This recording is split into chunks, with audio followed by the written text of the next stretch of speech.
கிறிஸ்துவுக்குள் மிகவும் பிரியமானவர்களே, இயேசு கிறிஸ்துவின் நாமத்தில் உங்கள் யாவரையும் அன்போடு கூட நான் வாழ்த்துகிறேன். இந்த நாளிலும் தேவன் நம்மோடு கூட இடைப்படுகின்ற வார்த்தை மத்தேயு 8ஆம் அதிகாரம் 10ஆம் வசனம். இயேசு இதை கேட்டு ஆச்சரியப்பட்டு தமக்கு பின் செல்லுகிறவர்களை நோக்கி, இஸ்ரவேலருக்குள்ளும் நான் இப்படிப்பட்ட விசுவாசத்தை காணவில்லை என்று மெய்யாகவே உங்களுக்கு சொல்லுகிறேன். இந்த வார்த்தையின் மூலம் தேவன் இன்றைக்கு நம் ஒவ்வொருவருடைய விசுவாசத்தையும் கட்டி எழுப்ப விரும்புகிறார். இந்த வார்த்தை சொல்லப்பட்ட சூழ்நிலையை நாம் அறிந்திருக்கிறோம். அங்கே இயேசு கப்பர்நகூம்ல பிரவேசித்தப்போ 100க்கு அதிபதி ஒருவன் அவரிடத்துல வந்து, ஆண்டவரே, என் வேலைக்காரன் வீட்டிலே திமிர்வாதமாய் கிடந்து கொடிய வேதனைப்படுகிறான், வேண்டிக் கொள்றான். அப்போ இயேசு சொல்றாரு, நான் வந்து அவனை சொஸ்தமாக்குவேன். அப்போ அந்த 100க்கு அதிபதி அவன் இஸ்ரவேலன் கிடையாது, அவன் ஒரு ரோமன். ஆனா அவன் சொல்றான், ஆண்டவரே, நீர் என் வீட்டிற்குள் பிரவேசிக்க நான் பாத்திரன் அல்ல. ஒரு வார்த்தை மாத்திரம் சொல்லும், அப்பொழுது என் வேலைக்காரன் சொஸ்தமாவான். அப்போ அந்த அந்த 100க்கு அதிபதிக்கு என்ன நம்பிக்கை இருந்தது? அவருடைய வாயிலிருந்து ஒரு வார்த்தை புறப்பட்டால் போதும், அந்த வார்த்தை வந்து என் வேலைக்காரனை சுகமாக்கும் என்று சொல்லி 100க்கு 100% அவருடைய வார்த்தையின் மேல அங்க 100க்கு அதிபதி விசுவாசம் வைத்திருந்ததை காணலாம். அப்போ அவன் சொல்ற வார்த்தை, நான் அதிகாரத்துக்கு கீழ்ப்பட்டவனாயிருந்தும் எனக்கு கீழ்ப்பட்டிருக்கிற சேவகரும் உண்டு. நான் ஒருவனை போவென்றால் போகிறான், மற்றொருவனை வாவென்றால் வருகிறான், என் வேலைக்காரனை இதை செய் என்றால் செய்கிறான். அப்போ இன்னைக்கு அங்க அது சொல்லப்பட்டிருக்கிற காரியம், நான் ஒரு வார்த்தையை சொல்லி இந்த வேலையை செய்யணும்னா என்னுடைய வேலைக்காரர்கள் செய்யறாங்க.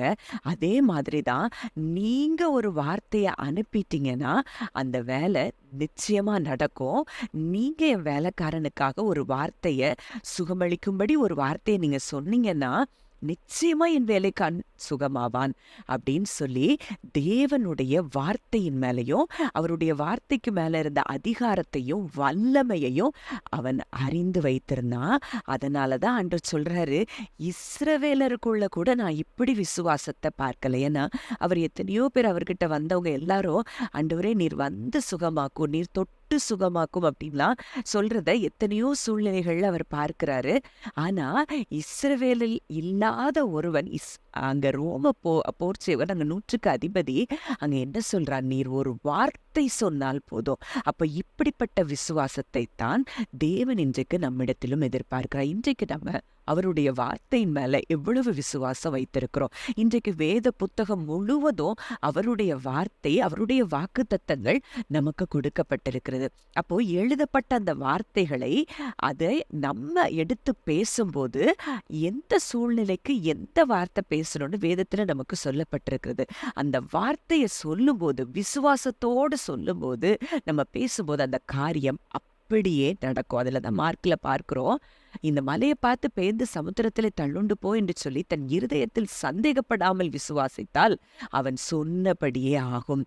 அப்போ நம்ம சந்தேகப்படாம அவருடைய வார்த்தையை நம்ம பேசும்போது அது அப்படியே நடக்கும். அப்போ நம்ம அப்பா, நம்ம வணங்குற தேவன் நமக்கு தகப்பனா இருக்கிறார்.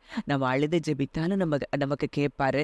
ஒவ்வொரு எப்படி நம்ம ஒருவேளை வியாதிக்காக நம்ம விசுவாசத்தோடு ஜெபித்து நம்ம வார்த்தை அறிக்கை செய்யும் போது அப்படியும் சுகம் பெறுவார் உண்டு. இல்ல நாங்க டாக்டர்கிட்ட போறோம், அதுல எங்களுக்கு ஆண்டவர் உதவி செய்யணும்னு சொல்லி அப்படியும் சுகம் பெறுவார் உண்டு.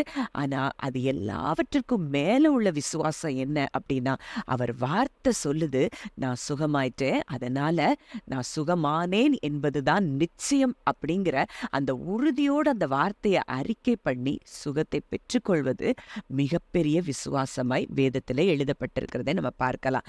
இதே போலதான் அங்கே கானானிய ஸ்திரீ தன் மகளுக்காக ஆண்டவர்கிட்ட வர்றா. அங்கே அவள் தொடர்ந்து வர்றப்ப கூட அங்க காணாதவர் போலதான் இயேசு இருக்கிறாரு. அப்போ சீஷர்கள் கூட, ஆண்டவரே, அங்க அந்த தொடர்ந்து இந்த ஸ்திரீ உம்மை பின்தொடர்ந்து வருகிறாளே, இவளை அனுப்பிவிடும்னு சொல்றாங்க. அப்ப ஆண்டவர் சொல்றாரு, காணாமல் போன இஸ்ரவேல் வீட்டாரத்திற்கு தான் அனுப்பப்பட்டேனே அன்றி மற்றபடி அல்லங்கிறாரு. ஆனா கூட அந்த ஸ்திரீ என்ன செய்யல? சோர்ந்து போகல. விசுவாசத்தை, இவர்கிட்ட இருந்துதான் எனக்கு சுகம் கிடைக்கும் அப்படின்னு சொல்லி உறுதியாய் விசுவாசித்து அவளை பின்தொடர்ந்து போறா. அங்க கடைசி ஆண்டவர் சொல்றாரு அவள்ட்ட, 27, 26, 27 பார்க்கிறோம். பிள்ளைகளின் அப்பத்தை எடுத்து நாய்க்குட்டிகளுக்கு போடுகிறது நல்லதல்ல.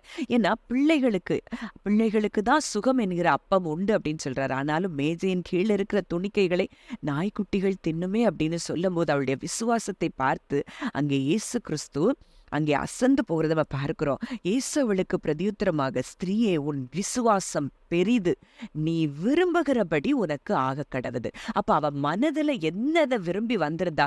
தன் மகளுடைய சுகத்தை விரும்பி வந்திருந்தா. அங்கே அவர் ஒரு வார்த்தை சொல்லுகிறார், நீ விரும்புகிறபடி உனக்கு ஆக கடவுதுன்னு சொல்லி, அந்த நேரமே அவள் மகள் அங்கே சுகமாகிறதை நம்ம அங்க வாசிக்கலாம். அப்போ இன்றைக்கு அவருடைய வார்த்தைக்கு அவ்வளோ வல்லமை இருக்கு. இன்றைக்கு அவருடைய சாயலாய் படைக்கப்பட்ட நம்ம இன்றைக்கு இயேசு கிறிஸ்துவை விசுவாசிப்பதின் மூலம் தேவனுக்கு பிள்ளைகளாய் நாம் மாற்றப்பட்டிருக்கிறோம். இயேசுவுக்கு உடன் சகோதர சகோதரிகளாய் நம்ம இருக்கிறோம். அப்போ இயேசுவுக்கு அவருடைய வார்த்தைக்கு இருந்த அதே வல்லமை தான் இன்றைக்கு நம்ம எந்த வார்த்தையை பேசினாலும் அதே வல்லமையத்தான் தேவன் நம்ம வார்த்தைகளுக்கு கொடுத்திருக்கிறார். அதனால்தான் வேதம் மறுபடியும் சொல்ற காரியம், நீ அத்தி மரத்தை பிடுங்கி வேரோடு பிடுங்கி கடலிலே நடப்படுவாயாகன்னு சொன்னா அது அப்படியே ஆகும்னு சொல்லி வேதத்துல பார்க்கிறோம். அப்ப இன்றைக்கு நம்ம என்ன பேசுறோமோ அது நடக்கும். அப்ப வேதத்தில் உள்ள வாக்குத்தத்தங்களை எடுத்து நம்முடைய சூழ்நிலைகளுக்கு எந்த வார்த்தை பொருத்தமாக இருக்குமோ அந்த வார்த்தை எடுத்து பேசி, இதுதான் வார்த்தை சொல்லுகிறது, இதுதான் என் வாழ்க்கையில நடக்கும்னு சொல்லி நம்ம பேசிட்டு சந்தேகப்படாம விசுவாசமா நம்ம பேசும்போது அந்த காரியம் அப்படியே ஆகும் என்பதில் சந்தேகமே இல்லை.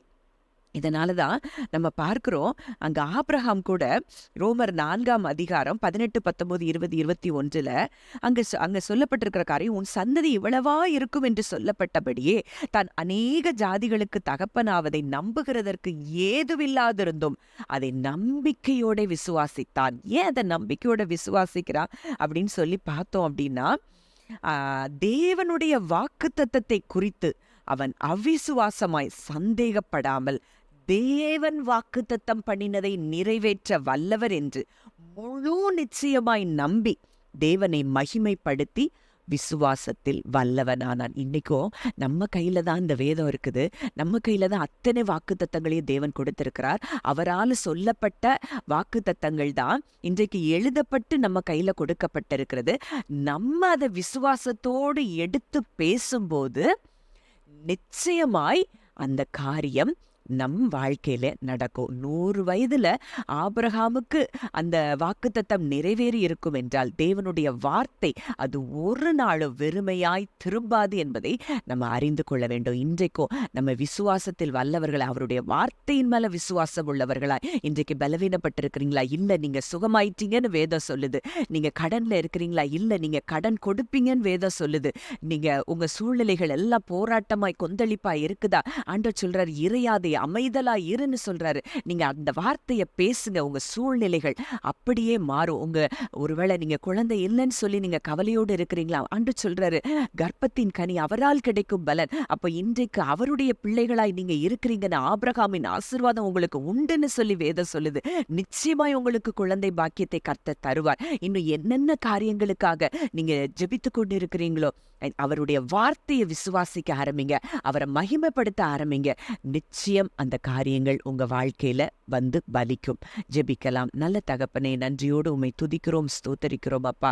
இந்த நாளிலும் எங்களோடு இடைப்பட்ட வார்த்தையின்படி நாங்களும் அப்பா ஆண்டவரே அப்பா எங்க விசுவாசத்தை பார்த்தோம் நீங்க அப்படி சாட்சி சொல்லக்கூடிய அளவுக்கு எங்க விசுவாசத்தை நீர் வர்த்திக்கப்படும்படியாய் நாங்கள் ஜெபிக்கிறோம். உம்முடைய வார்த்தையின் மேல இதை கேட்கிற ஒவ்வொருவரும் விசுவாசம் வைத்து ஆபிரகாமை போல அப்பா தேவனை மகிமைப்படுத்தி விசுவாசத்தில் நாங்கள் வல்லவர்களாய் மாறி எல்லாவற்றையும் ஆண்டவரே எங்க வாழ்க்கையில சுதந்திரித்துக் கொள்ளக்கூடிய கிருபையை நீர் தரும்படி ஜெபிக்கிறோம் அப்பா. கேட்ட வார்த்தையின்படி கர்த்தர் ஒவ்வொருவரையும் ஆசீர்வதிக்கிறதற்காகவும் பலப்படுத்துகிறதற்காகவும் நன்றி செலுத்துகிறோம். இயேசுவின் மூலம் கேட்கிறோம் ஜீவன் உள்ள நல்ல பிதாவே, ஆமென்.